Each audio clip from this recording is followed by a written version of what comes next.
2020년 총회 주제이자 우리 교회 주제가 뭘까요? 네. 제가 너무 기대를 낮게 잡았었나요? 네. 많이들 알고 계시네요. 우리 함께 한번 외쳐보겠습니다. 시작. 맞습니다. 말씀으로 새로워지는 교회입니다. 말씀으로 무엇이 새로워진다고요? 네, 교회가 새로워진다고 이야기합니다. 교회에 무엇이 새로워져야 할까요? 새로운 깨달음, 말씀으로 또 새로운 자극을 받아서 그런 것이 새로워져야 할까요? 만약에 그 정도의 새로움을 이야기하는 것이라면 굳이 주제를 삼아서 우리가 계속해서 되뇌이면서 그렇게 염두에 둘 필요까지는 없을 것 같습니다. 왜냐하면 말씀, 새롭게 자극을 주는 것은 워낙 말씀의 능력이 있기 때문입니다. 그것은 우리가 굳이 어떤 힘을 내지 않더라도 우리에게 허락되는 은혜입니다. 항상 새롭죠. 말씀, 분명히 모르는 말씀 아닌데 새로운 찔림을 주기도 하고요, 새로운 감동을 주기도 하고요, 또 때로는 정말로 새로운 정보로 이해돼서 그 정보가 습득되는 것 같은 그런 느낌을 주기도 합니다. 성경 참 매일 새롭습니다. 목사도 매일 새롭게 느껴집니다. 물론 말씀 들어도 자꾸 까먹으니까 잊어서 그래서 새롭기도 하지만 또 성령께서 어떻게 조명해 주시느냐에 따라서 새로운 찔림과 감동 또 지혜가 허락되기 때문에 새롭습니다. 솔로몬이 지혜를 간구해서 하나님께 은혜를 받았다, 그렇게 봤었던 그 부분도 좀 더 깊이 주의 깊게 읽다 보면 바로 그 지혜가 듣는 마음이었다, 그런 것을 새롭게 발견하게 됩니다. 나아만 장군이 나병을 고치기 위해서 엘리사를 찾아갑니다. 그때 모든 것이 마음에 들지 않았습니다. 엘리사가 나와도 엘리사한테 나와서 엘리사가 마중 나오지 않았습니다. 나아만이 왔는데 엘리사가 나와서 마중 나오고 이러지 않았다는 거죠. 그러더니 자기가 봤을 때, 나아만 장군이 봤을 때 동네 개울 같은 요단강에 들어갔다가 나왔다가 그렇게 귀찮은 일을 하라고 그럽니다.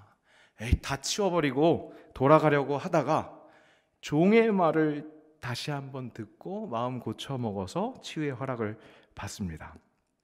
또 애초에 그 치유를 위한 여정을 시작한 것이 아주 작디작은 여종, 아람의 전쟁 포로로 불려진 그 이스라엘 여종, 그 게지바이의 그 말을 듣는 마음, 그것이 지혜였다는 것. 그것이 그 지혜가, 역시 지혜는 생명을 살리는 지혜는 듣는 마음에서부터 임한다, 이런 깨달음이 성령의 조명하심이 있을 때 분명히 새롭게 임한다는 것이죠. 이렇듯 말씀은 우리에게 항상 새로운 그런 자극을 줍니다. 그러니까 말씀으로 새로워지는 교회, 그렇게 이야기할 때 새로워진다는 것은 굳이 당연한 그 말씀으로 새로운 찔림을 받는 것, 자극을 받는 것, 그것을 열심히 하자, 그런 말이 아닐 거라는 겁니다. 그것은 굳이 표 삼지 않아도 항상 일어나고 있는 일이니까 그런 말이 아니라 진짜 우리에게 필요한 것, 새롭게 됨, 즉 그 말씀의 자극으로 새로워진 우리의 액션이 필요하다는 겁니다. 실제 우리 교회 올해 목회 지침이 있습니다. 여러분, 목회 지침 요람과 홈페이지에 게재되는데 혹시 읽어보시는 분들이 있을지 모르겠어요. 읽어보는 게 아니라 이런 게 있는지도 모르시는 분들이 계실 것 같아서 목사님은 열심히 쓰시는데 너무 죄송해서 제가 한번 언급해 봅니다. 올해 2020년 목회 지침의 한 부분이 이런 부분이 있습니다. 말씀에 근거한 신학적 행동과 실천은 부차적인 것이 아니라 동일한 복음적 표현이다. 말씀에 근거한 봉사와 구제는 그 자체가 말씀이다. 우리 위임 목사님이 쓰신 거예요. 말씀으로 진정 우리의 삶, 행동, 실천, 즉 말씀에 근거한 봉사와 구제가 새로워져야 합니다. 그거 자체가 말씀이기 때문에 그래야만 정말로 우리가 그리스도인으로서 살아가는 거죠. 그렇습니다. 잘 살아야 됩니다. 말씀이 내 삶에 구현될 때, 그때 비로소 연동교회가 말씀으로 새로워지는 교회가 되는 것입니다. 많은 이들이 교회가 새로워지기를 바라고 있습니다. 그런데 도대체 뭐가 새로워지기를 바라고 원하고 계십니까? 교회 안에 인사 시스템이요? 재정 결제 시스템이요? 의사 결정 방법이요? 그런 것도 모두 변화되고 개선되어서 그렇게 새로워지면 좋겠습니다. 그런데 그런 것은 가장 급한 것이 아닙니다. 그 어떤 것보다 시급한 것은 말씀으로 교회가 새로워져야 합니다. 바로 내 삶이 그 교회가 새로워져야 한다는 말입니다. 그것이 가장 시급합니다. 아무리 큰 교회, 아무리 유명한 목사님이라도 내 주변에 가까운 사람들에게는 나보다 영향력이 크지 않습니다. 무슨 말씀일까요? 아무리 큰 교회에서 아무리 유명한 목사님이 아무리 큰 대형 사고를 쳤다고 할지라도 내가 예수의 제자가 날마다 말씀으로 새로워지는 모습을 가까이에서 보여주면 세상에 저 나쁜 교회들이 있는데 그런데 내 주변에 내 직장 동료는 그렇지 않더라. 그 사람 보니까 예수 믿는 것이 복음이 말씀이 사람을 새롭게 하더라. 그 사람에게는 그것이 가장 큰 영향력입니다. 그렇다면 우리에게 가장 큰 시급한 새로워져야 하는 것은 바로 우리의 삶이라는 겁니다. 말씀이 우리 삶에서 배어져 나오는 바로 그 모습이 가장 시급한 우리 교회의 새로워져야 하는 모습입니다. 이것은 결코 쉽지 않습니다. 우리를 둘러싸고 있는 환경이 우리가 새로워지는 것 마음에 들지 않아 하거든요. 그래서 우리가 새로워지려고 하는 그 지향하는 방법하고 상충되기 때문에 세상이 가만두지 않습니다. 그래서 우리가 새로워지려는 그것은 싸움이라고 한 복음주의자는 이렇게 이야기합니다. 수많은 자칭 기독교인들이 일요일마다, 일부러 일요일이라고 번역한 것 같아요. 오늘 청년 예배 설교 제목도 일요일에 왜 교회 가야 되나요? 뭐 이런 설교 제목이더라고요. 일요일마다, 주일이 아니라 일요일마다 교회와 예배당에 나간다. 그들의 이름은 세례자 명부에 올라 있다. 그들은 사는 동안 기독교인으로 간주되고 기독교식으로 혼례를 치르고 죽어서도 기독교인으로 묻힌다. 그러나 그들의 신앙에는 싸움이 전혀 보이지 않는다. 싸움이 필요합니다. 스트러글, 몸부림이 필요합니다. 바울이 이야기한 것처럼 우리는 하늘의 시민권자입니다. 하늘의 시민권자가 땅에서 살아가려니까 부딪힘이 있어야 정상입니다. 싸움이 있어야 정상입니다. 하늘로 돌아가야 하기에 하늘로 돌아가는 그 여정 속에서, 이 땅의 여정 속에서 우리의 몸부림은 당연합니다. 그 몸부림 속에서 아픔이 있습니다. 싸움의 대상 누굴까요? 대적해야 할 대상, 그것은 세상 법칙입니다. 세상 상식입니다. 또 그 세상에 묻혀서 살아가는 나입니다. 그것과 싸워야 합니다. 하늘 시민권자인 하늘에서 편히 쉴 수 있는 그 준비를 이 땅에서 치열하게, 열나게, 열받으면서 해나가는 겁니다. 설교 준비할 때 제가 배가 고팠나 봐요. 갑자기 돈가스가 생각이 났습니다. 본질상 진노의 자녀인 우리는 어떤 조치가 필요한 고기입니다. 그 고기 위에 예수님께서 의라는 튀김옷을 덧입혀 주셨습니다. 그렇게 돈가스가 될 수 있습니다. 아무리 좋은 고기라도 튀김옷 입지 않으면 돈가스 될 수 없습니다. 그리고 그 돈가스는 세상이라는 기름에서 튀겨져야 합니다. 그런데 그 세상이라는 기름이 자꾸 스며들면, 그래서 기름이 흥건해지면 고기까지 베어져 버리면 그 고기는 먹을 수 없습니다. 분명 기름 위에 떠 있지만 열받은 기름 위에서 영향을 받을 것은 그저 열의 영향만 받아야 합니다. 그때 잘 익는 돈가스가 됩니다. 그렇게 우리는 분명 세상 위에서 살아감으로 익혀집니다. 완성됩니다. 하지만 그 세상에 적셔지면 안 됩니다. 묻혀지면 안 됩니다. 그것과 싸워야 합니다.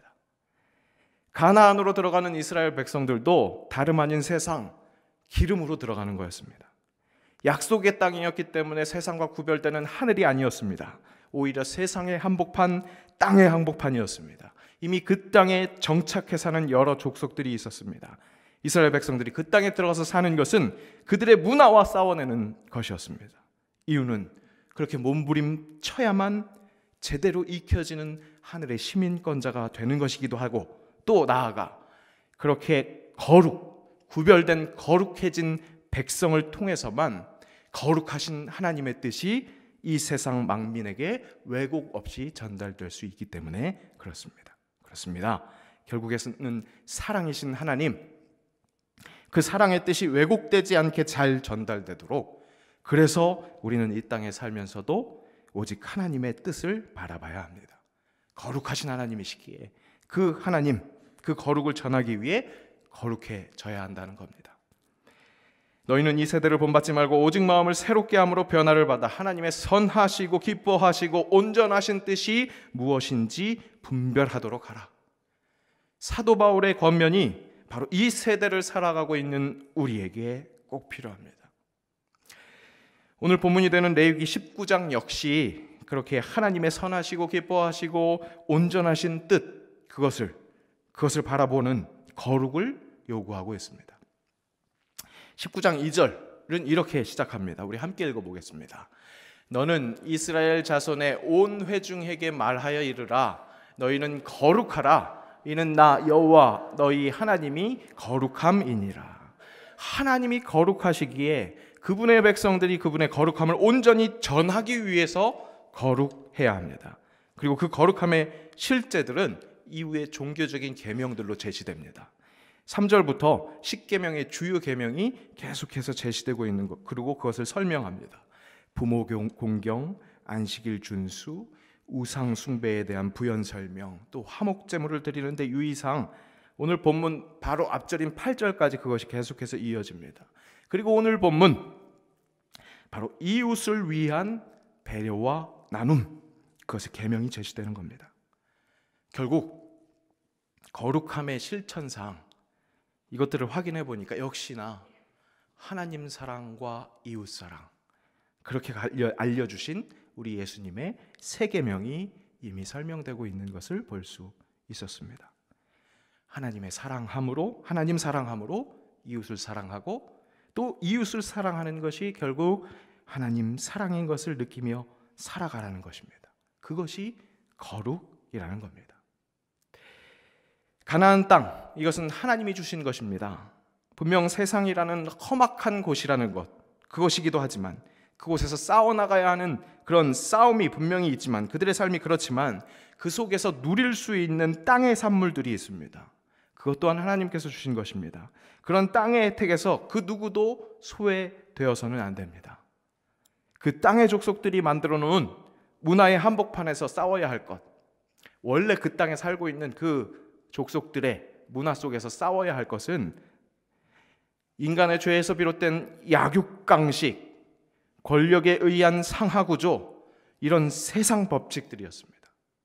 그런 세상 법칙과 확실히 구별되는 그런 삶, 하나님의 뜻 따라가는 것, 세상 법칙이 더 이상 내 안에 죄된 습성과 결합되어서 느끼해지지 않도록 그렇게 하는 것, 그렇게 싸워야 하는 것, 세상은 능력대로 얻어가는 것이 상식이라고 합니다. 조금 더 진화된 세상은 공평, 평등, 이런 것 외칠 수도 있습니다. 하지만 하나님의 성품, 세상과 싸워야 하는 그 하나님의 거룩하심, 그 하나님의 성품은, 하나님의 뜻은, 그것을 왜곡하지 않고 전달돼야 하는 기독교인들은 그런 세상과 싸워서 어떤 삶을 보여야 하느냐? 약한 자를 돌보는, 좀 더 능동적으로, 좀 더 공격적으로 액션을 취하는 그런 행동이 필요하다는 겁니다. 우리 목사님께서 정해주신 목회 지침에서 말씀에 근거한 신앙적 행동과 실천은 부차적인 것이 아니라고 말씀하신 것처럼, 우리가 약자를 돌보는 것은 결코 우리 신앙생활에 있어서 플러스 알파가 아닙니다. 하면 좋고 안 되면 어쩔 수 없는 것이 아니라는 겁니다. 말씀 그 자체라는 겁니다. 우리에게 꼭 필요한 세 계명, 즉 하나님 사랑과 이웃 사랑을 지켜나가는데 꼭 필요하기 때문에 그렇습니다. 이웃 사랑, 약자를 돌보는 것이 얼마나 중요한지 예수님이 이렇게 말씀하셨죠. 임금이 대답하여 이르시되 내가 진실로 너희에게 이르노니 너희가 여기 내 형제 중에 지극히 작은 자 하나에게 한 것이 곧 내게 한 것이니라. 작은 이웃을 사랑하는 것이 곧 하나님을 사랑하는 것입니다. 보이는 이웃에게 하는 액션이 보이지 않는 하나님께 드리는 예배가 된다는 것입니다. 그리고 이런 사랑은 가까운 곳에서부터, 우리에서부터 중요하게 여겨져야 합니다. 우리 안에 흘러 넘쳐서 확장될 수 있도록 공동체부터 사랑하고 섬기는 것에 집중해야 합니다. 실제 요한복음에 제시된 말씀 세계명, 예수님께서 세계명이라고 주셨을 때 너희에게 세계명을 주노니 서로 사랑하라. 내가 너희를 사랑한 것 같이 너희도 서로 사랑하라. 너희가 서로 사랑하면 이로써 모든 사람이 너희가 내 제사인 줄 알리라. 그렇게 세 계명, 이 계명을 주실 때, 그 말씀하실 때 너희는 제자 공동체였습니다. 수많은 사람들이 아니라, 그저 거기에 모여있는 모든 사람들이 아니라 이 말씀의 대상은, 너희라고 얘기하셨던 그 대상은 제자들이었다는 사실입니다. 제자들, 너희가 서로 사랑할 때, 서로 사랑할 때, 밖에까지 나가는 것, 그건 두 번째 문제고, 너희 안에서 먼저 서로 사랑할 때 비로소 세상 사람들도 너희 공동체가 예수 공동체인 그것을 안다는 겁니다. 그렇게 섬김의 시작은 교회 공동체 안에서부터 힘써야 합니다. 초대교회의 구제를 위해서 집사를 세울 때도 그들이 맞닥뜨린 문제는 그 공동체 안에 헬라파 과부들이 구제에서 자꾸 제외되었기 때문에 그 문제를 해결하기 위해서 집사가 세워졌었던 것처럼 말입니다. 섬겨야 한다는 것, 구제해야 한다는 것, 우리 모두 다 알고 있죠. 그것에 대해서 반대하는 분들, 의문을 품는 분들은 거의 없습니다. 그런데 이렇게 신앙생활 하다 보면, 교회에서 지내다 보면 간혹 우리 식구 챙기는 것에 대해서 인색한 경우를 볼 때가 있습니다. 진짜 힘든 우리 밖에 있는 사람들부터 도와줘야 한다는 겁니다. 물론 복음을 예루살렘과 온 유대와 사마리아와 땅끝까지 동시다발적으로 전해야 합니다. 하지만 이 복음 전파에 대한 서술이 예루살렘, 온 유대, 사마리아와 땅끝 이렇게 확장성을 가지고 있다는 것을 주목할 때 결코 가까운 곳, 우리 공동체 안에 있는 이들을 무시하지 말아야 한다는 것, 우리 명심해야 합니다. 가까운 곳에서 멈춰버리면 그러면 큰 문제입니다. 그러면 우리가 욕먹는 것처럼 이기적이고 폐쇄적인 집단만 되고 마는 겁니다. 하지만 그렇다고 해서 가까운 곳을 등한시하지 말아야 합니다. 가까운 곳에서부터 더욱더 관심을 가지고 섬기고 봉사하고 사랑하고 그것이 확장되어서 넓어질 수 있도록, 그렇게 전해질 수 있도록 그렇게 간구하고 노력해야 합니다.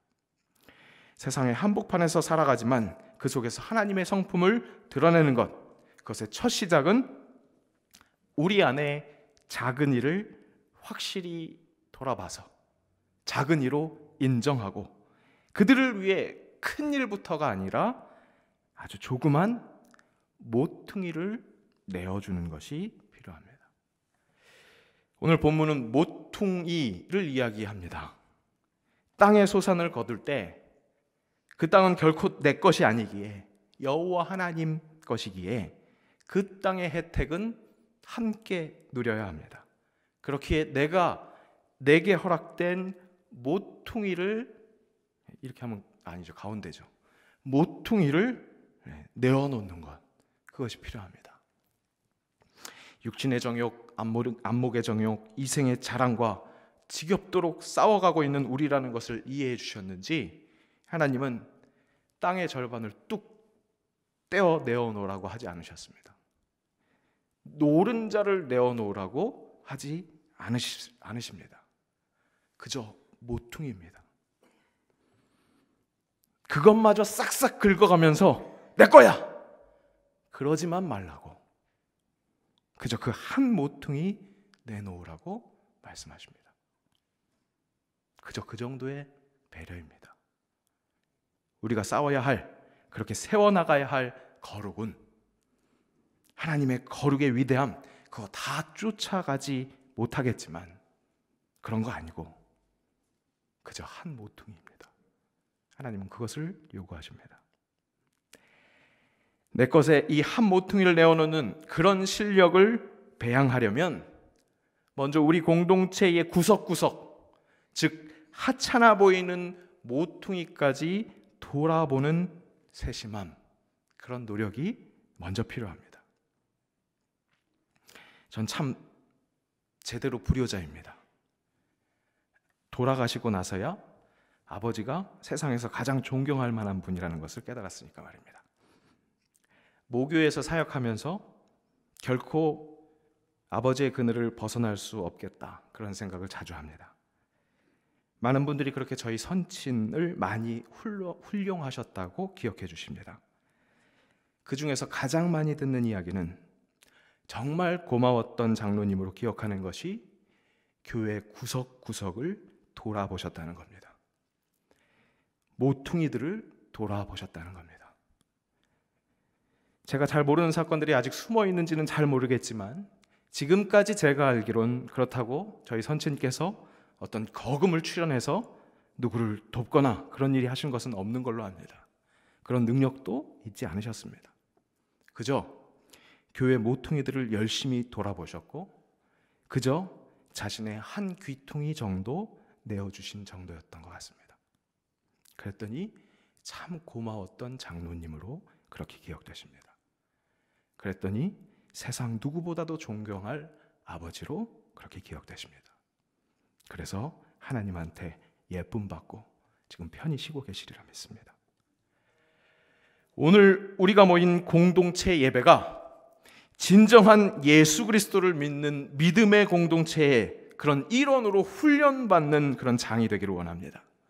그렇게 모퉁이를 내어주는 결단이 있고 실제 그렇게 액션하는 새롭게 됨이 우리에게 허락되었으면 합니다. 그러기 위해서 먼저 구역과 또 지역에서, 교구에서, 연동교회에서 그 모퉁이들을 제대로 돌아보는 것, 그것부터 시작되었으면 합니다. 시작은 그렇게 돼서 실제로 자기 모퉁이들을 내어주는 일들이 서로에게 자주 목격되었으면 좋겠습니다. 오른손이 하는 것 왼손이 모르게 하라, 오늘 말씀에서도 들었는데요. 모퉁이를 돌아보고 모퉁이를 내어주는 것, 그렇게 하시는 분들은 그렇게 비밀리에 움직이시길 바랍니다. 다만 꼬리가 길면 잡히게 되어 있죠. 그런 꼬리를 목격하시는 분들은 주변 분들에게 좀 소문 좀 팍팍 내주십시오. 가끔 이렇게 대화 나누시는 것 보면요, 갑자기 목소리가 작아지실 때가 있어요. 당신만 알고 있어, 누구한테 얘기하지 말고. 그러면서 나오는 이야기는 대부분 거의 좋지 않은 이야기입니다. 그죠? 재밌는 건 그 좋지 않은 얘기 그렇게 작게 얘기했는데도 불구하고 당신만 알고 있어 했는데도 그 얘기는 삽시간에 퍼집니다. 그죠? 이제부터 작은 목소리로 권사님, 집사님만 알고 있어? 그런 이야기 하실 때에는 누가 모퉁이를 내어줬다더라, 누가 그렇게 모퉁이를 열심히 돌아보고 다닌다더라, 그런 이야기였으면 좋겠습니다. 그렇게 공동체 예배가 다른 것이 아니라 뭔가 멋있어 보이고 풍성해서 그래서 좋은 것, 그런 것보다 그런 우리 모퉁이를 돌아보고 모퉁이를 내주었다는 그런 미담이 활발하게 공유되는 그런 진짜 예배가 될 수 있기를 간절히 소망합니다. 기도하겠습니다. 126년 된 우리 교회에 새로운 시도들을 허락하시니 감사합니다. 새로 시작한 공동체 예배가 다름 아닌 공동체 구성원 전체가 새로워지는 움직임이 될 수 있기를 원합니다. 분명 세상에서 살아가지만 교회 구별되게 예배하는 것처럼 우리 안에서의 사랑과 섬김도 세상과 구별되게 특별하게 하옵소서. 하나님의 성품, 그 마음이, 그 뜻이 드러나는 사람이 되기를 원합니다. 이를 위해 내어놓는 우리의 정성이 모퉁이부터 시작될 수 있도록 우리를 만져주옵소서. 공동체의 모퉁이까지 살펴볼 수 있는 실력이 점점 커져갔으면 좋겠습니다. 하나님, 책임을 맡은 직분자들 뿐만 아니라 서로가 서로의 모퉁이까지 돌볼 수 있는 주의 제자들 되게 하옵소서. 그렇게 말씀으로 제대로 새로워져서 우리의 모습을 보고 다른 사람들이 그리스도의 제자인 줄 알 수 있도록 그렇게 복음의 증인들, 증거들 되게 하옵소서. 예수님의 이름으로 기도합니다. 아멘.